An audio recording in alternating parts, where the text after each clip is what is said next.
नमस्कार दोस्तों, कैसे हैं आप? मैं चाहता हूँ आप सभी खुशी रहें और प्रसन्न रहें। तो बहुत समय पहले की बात है, एक मूर्तिकार हुआ करता था, जो अपनी मूर्ति बनाता था। तो कहा जाता है कि जैसे कि हर कोई मेहनत नहीं करता है और हर किसी की किस्मत भी नहीं होती। तो ऐसे ही वो कई चीज़ों को सोचता-सोचता कहता है, भगवान ने मुझे ये बताओ क्या ईंट पत्थर तोड़ने के लिए भेज दिया है, ये क्या काम है, ऐसा है, वैसा है, इस तरीके से। तभी वहाँ एक दरोगा आता है और वो उसे काफ़ी डाँटता है और भगा देता है भगा देता है, "ओए! क्या शोर मचा रखा है? ऐसा है, वैसा है, बराबर में अभी मीटिंग चल रही है, शांति बनाए रखो।"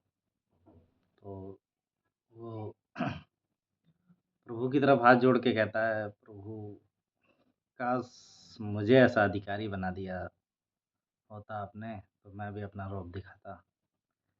मुझे भी आज ऐसा नहीं सुनना पड़ता।" उसी रात जब वो सोता है, तो रात में सपने में वो देखता है कि वो एक अधिकारी बन गया है। अधिकारी बनने के बाद वो अपने ऑफ़िस में गया, उसने अपने स्टाफ़ के ऊपर अपना रोब दिखाया, वहाँ जाओ, ये करो, वो करो, चाय मँगाओ, कॉफ़ी मँगाओ, उसे यहाँ बैठने के लिए बोलो, उसको वहाँ जाने के लिए बोलो। उसे बहुत अच्छा लगा।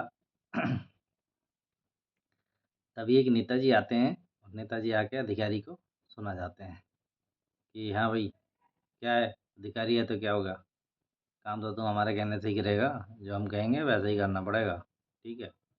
अगर तुझे यहाँ रहना है तो, नहीं तो तेरा तबादला करा दूँगा, ये करा दूँगा। इस तरीके की धमकियाँ देता है। वो फिर प्रभु की तरफ देखता है, कहता है, भगवान, मज़ा तो नेतागिरी में है, मुझे एक नेता बना दो। अगले ही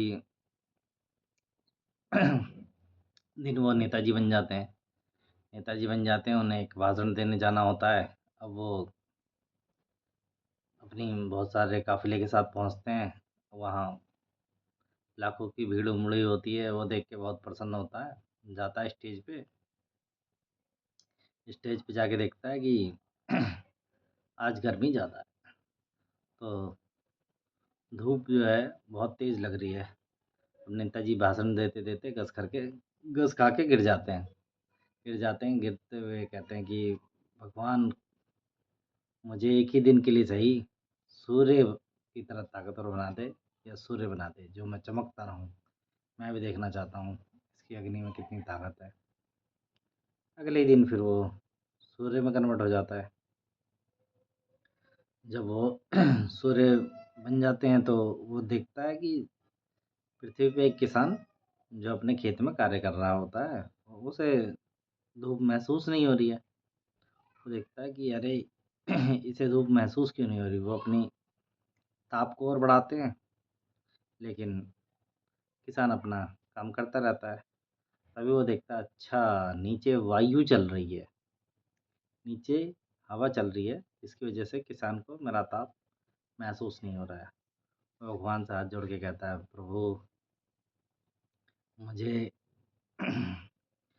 मुझे आप वायु बना दें। अगले दिन फिर वो वायु में कन्वर्ट हो जाते हैं। अब वो कभी नदियों में, कभी लहरों में, कभी जंगल में, कभी पेड़, कभी पौधे, इस तरीके से चलता हुआ बहुत ही प्रसन्न रहता है कि वाह! कहीं भी जा सकता हूँ, कहीं भी रह सकता हूँ। कितना शानदार नज़ारा है। ऐसा करते-करते वो जाके पहाड़ से टकरा जाता है। पहाड़ से टकरा जाता है तो उसे वहाँ थोड़े-से रुक जाता है। पहाड़ को बार-बार कोशिश करने के बाद भी पार नहीं कर पाता है। तो वो देखता है कि अरे प्रभु, मुझे लगता है कि ये पहाड़ सबसे ज़्यादा ताकतवर है, तो कृपा करके मुझे पहाड़ बना दें, एक विशाल पहाड़ बना दें। आशीर्वाद होता है, वो पहाड़ बन जाते हैं। एक विशाल पहाड़ बन के वो देखते हैं चारों तरफ कि वाओ! दुनिया में कोई भी धूप, छाँव, हर चीज़, मेरे पे किसी चीज़ का कोई असर नहीं हो रहा है। इतना वो सोच ही रहा होता है कि नीचे उसे एक दर्द सा महसूस होता है। तो वो नीचे देखता है कि एक व्यक्ति है जो छेनी हथौड़े से उसे अपने कुछ औज़ार लाया है, बम-बारूद ये सब, और वो नीचे से उसे काट रहा है, होल टाइप का तैयार कर रहा है। वो देखता है नीचे, तो वो देखता है कि वो व्यक्ति और कोई नहीं, वो स्वयं खुद है। ये देख के वो अचंभित हो जाता है और वो एकदम उसकी आँखें खुल जाती हैं।